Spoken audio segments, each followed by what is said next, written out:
grève à la SNCF. L'intersyndicale veut maintenir la pression sur le gouvernement.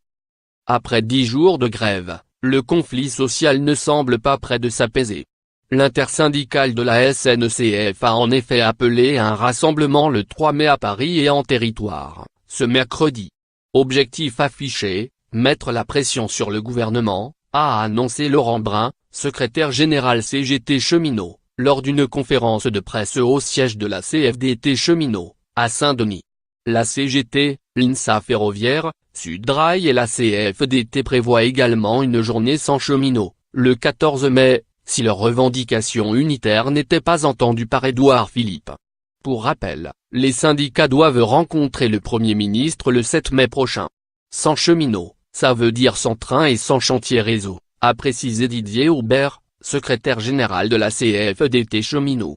Si elle a lieu, cette journée doit être très large et mettre l'entreprise totalement à l'arrêt, en englobant notamment les cadres qui ont des difficultés à faire grève, selon Laurent Brun. Lire aussi, SNCF, tout savoir sur la grève des cheminots.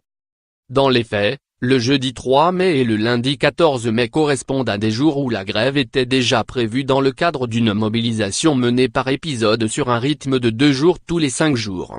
Depuis l'annonce de la réforme de la SNCF par le gouvernement, seule une manifestation nationale de cheminots s'est tenue à Paris, le 22 mars.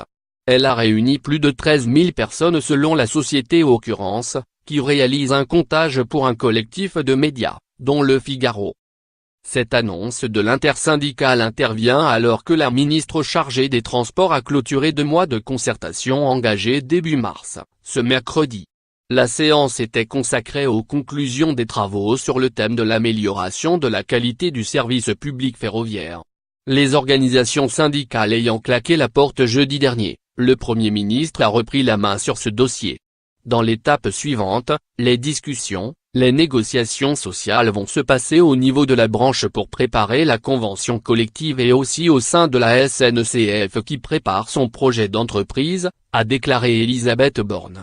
C'est une étape aussi où le gouvernement va prendre à bras le corps la question de l'équilibre financier de la SNCF. On passe à une nouvelle étape avec notamment tout l'enjeu des équations financières du secteur, a-t-elle précisé. Lire aussi, dette de la SNCF, Darmanin promet qu'il n'y aura aucun impôt nouveau.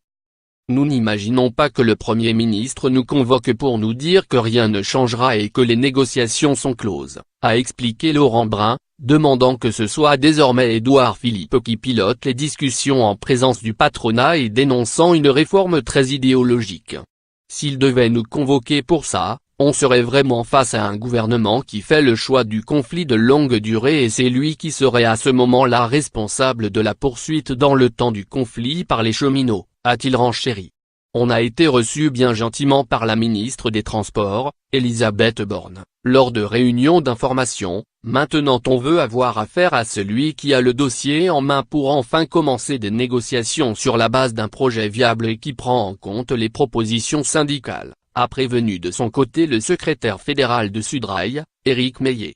Les syndicats ont précisé qu'ils remettraient leur plateforme revendicative unitaire le 7 mai au Premier ministre.